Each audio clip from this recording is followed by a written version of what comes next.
Hey friends, welcome back to my new blogs. कैसे हैं आप सब लोग? आशा करती हूँ सब लोग बहुत अच्छे होंगे और मैं भी अच्छी हूँ। और ये है संडे की इवनिंग का। और संडे कहने के लिए संडे होता है, लेकिन सभी लेडीज़ के लिए बहुत ही बिजी शेड्यूल होता है संडे को भी। और इवनिंग में मैं भुट्टे भून रही हूँ, क्योंकि मैं और बेटा तो खा चुके हैं और परी और सोनू सो रहे थे। तो जब उठे हैं तब मैंने इन लोगों को भून के दिया है।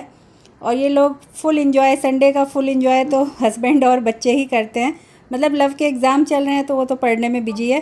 अदरवाइज़ परी ने तो थोड़ा बहुत पढ़ाई की और उसके बाद ये मूवी वो मूवी और फिर सोना। तो ये इनका फुल इंजॉयमेंट चलता है बच्चों का। मतलब इन लोगों के लिए संडे का असली मायने संडे का बच्चों के लिए ही होता है। और बस ये फ़ोन पे भी हस्बैंड लगे हुए हैं, किसी से बातें कर रहे हैं। और इसके बाद मैं तैयार हो गई और हम लोग आ गए पेट्रोल पंप पे। और पेट्रोल पंप पे इतनी भीड़ थी, मतलब काफ़ी देर के बाद हम लोगों का नंबर आया। संडे और इवनिंग के ये 8 बज रहे हैं, मैं खाना वाना बना के गई हूँ। और जब नंबर आया तब पेट्रोल टंकी फुल कराई, क्योंकि बच्चों को स्कूल से लाना ले जाना होता है स्कूटी से ही मुझे। और उसके बाद मैं आ गई बुक स्टोर, करामत मार्केट पहुंच गई हूँ। क्योंकि जब आपके बच्चे हो जाते हैं ना, तो आपकी लाइफ तो वहीं पे ख़त्म हो जाती है, स्टार्ट हो जाती है बच्चों की परवरिश।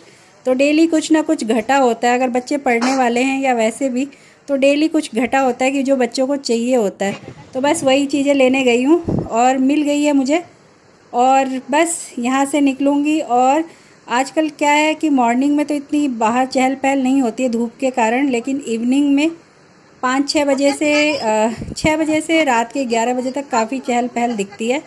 और ये देखिए रोड पे ऐसा लग ही नहीं रहा है कि 8:30 या 9, मतलब शहरों में क्या गाँव में भी, देहात में थोड़ा कम होता है चहल पहल। अदरवाइज़ सिटीज़ में तो काफ़ी चहल पहल रहती है।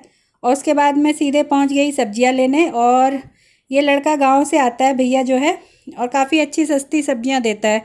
अगर मैं दोपहर में लेने आती हूँ यही सब्जियां मुझे जस्ट डबल भाव में मिलती हैं। और इस समय यही जस्ट हाफ में मिली। जैसे खीरा 60 रुपये किलो मॉर्निंग में मैं ले जाती हूँ अगर दोपहर में ख़रीदती हूँ, और इसने 30 रुपये किलो करके दिया है। सारी सब्जियाँ 20 रुपये किलो, भिंडी तुरई लौकी जो कुछ भी लेना था। तो काफ़ी अच्छा रहा, तो मैंने इससे ले ली, भैया से काफ़ी सारी सब्जियाँ ली हैं। और वो चल जाएंगी आराम से 5-6 दिन तो मेरी चलेंगी उतनी सब्जियाँ। और इसके बाद मैंने राशन वासन लिया थोड़ा सा, जो मुझे चाहिए था कि मस्ट है। और भैया ने उसके बाद रेट और डाउन कर दिए 15 रुपये किलो। तो मैंने कहा क्या मुझसे दुश्मनी है? तो कह रहा नहीं, ये दूसरे वाले हैं। मैंने कहा चलो अच्छा ठीक है। और उसके बाद मैं आ गई घर पे बच्चों की चॉइस की चीज़ें लेके। परी ने मुझे कहा था पनीर मोमोज़ लाना मम्मा, तो वही मैं परी के लिए लाई हूँ। और अभी खाना भी दिन का थोड़ा सा रखा हुआ है, थोड़ा मैं बना के गई थी।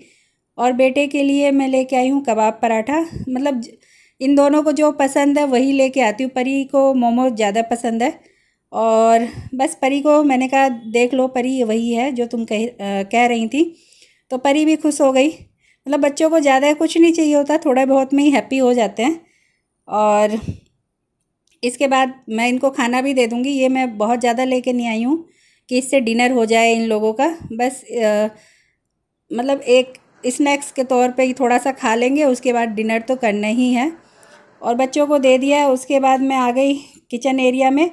खाना पीना हो चुका है और मैं रख रही हूँ सब्जियाँ। फ्रिज में ही डाल देती हूँ, मैं धो के नहीं रखती हूँ सब्जियाँ कि धो के। एक्चुअली पॉलीथीन में बंधी रहती हैं सब्जियाँ, तो काफ़ी लॉन्ग लास्टिंग होती हैं, हफ्ते भर या 10 दिन भी ख़राब नहीं होती हैं। अदरवाइज़ अगर उनकी पॉलीथीन हटा के रखते हैं ना, तो वो ड्राई होने लगती हैं, अजीब सी हो जाती हैं।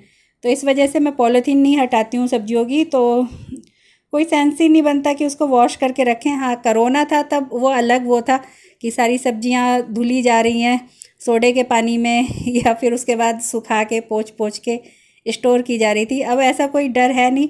और खाने पीने की चीज़ें मैं रखती नहीं हूँ, उतना ही बनाती हूँ कि अगर मॉर्निंग में बनाया तो इवनिंग तक उसको मैं खा के फिनिश कर दूँ। तो ऐसा कुछ नहीं है कि खाना बचना है तो वो मुझे फ्रिज में डालना है। तो बस इनको कहीं भी एडजस्ट कर दूँगी जहाँ ये एडजस्ट हो जाए। और बस इन सबों को घुसा रही हूँ, क्योंकि फ्रिज में देखने वाला नहीं है कौन सी चीज़ मैं कहाँ घुसा रही हूँ, क्योंकि इतनी जगह नहीं होती है। सब ऊपर नीचे हौच पौच बस घुसा दो और बाद में तो वो धीरे धीरे खाली होनी ही है। तो मैंने सब चीज़ें रख दी, बस आलू प्याज और घुइयाँ ये सब चीज़ें तो बाहर ही रहेंगी। और घुइयाँ मुझे काफ़ी पसंद है, आज मिल गई, मुझे अच्छी घुइयाँ मिल गई तो मैं ले आई 1 किलो। और ये मैं लौकी भी निकाल रही हूँ, लौकी को भी पॉलीथीन लगा के रखूँगी, अदरवाइज़ ये भी ना अजीब सी सिकुड़ सी जाती है, लगती नहीं है कि फ्रेश है। और पॉलीथीन में रहे तो फ्रेश फील होती है, मतलब नमी इसकी बनी रहती होगी, मॉइस्चर इसका, इस वजह से फ्रेश लगती है। और बस सब ने खाना पीना खा लिया, ब्रश के लिए कह रही हूँ परी को, लेकिन सोनू ने कह दिया सेवई बनाओ। तो अब चलती हूँ किचन में, भाई आदेश आया है तो आदेश तो पूरा करना है। तो बस सेवई भून रही हूँ। मेरा मन तो हलवा बनाने का था, लेकिन सब ने कहा कि सेवई खाना है, तो मैंने सोचा ठीक है सेवई बना लेते हैं। और ये झटपट बन गई सेवई, सेवई बनने में ज़्यादा टाइम तो लगता नहीं है, हाँ, लेकिन ठीक है, जिसको जो पसंद हो। हलवा मुझे पसंद है, लेकिन किसी ने कहा ही नहीं, हलवे के लिए हाथ ही नहीं उठा, तो सेवई बनानी पड़ी मुझे। और ये बन के तैयार हो गई है, अब इसको हम लोग एक एक कटोरी खा लेंगे। और किसी भी रीजन से ब्लॉग अच्छा लगा हो फ्रेंड्स तो लाइक शेयर सब्सक्राइब कर दीजिएगा। थैंक यू सो मच, मिलते हैं नेक्स्ट ब्लॉग में, तब तक के लिए।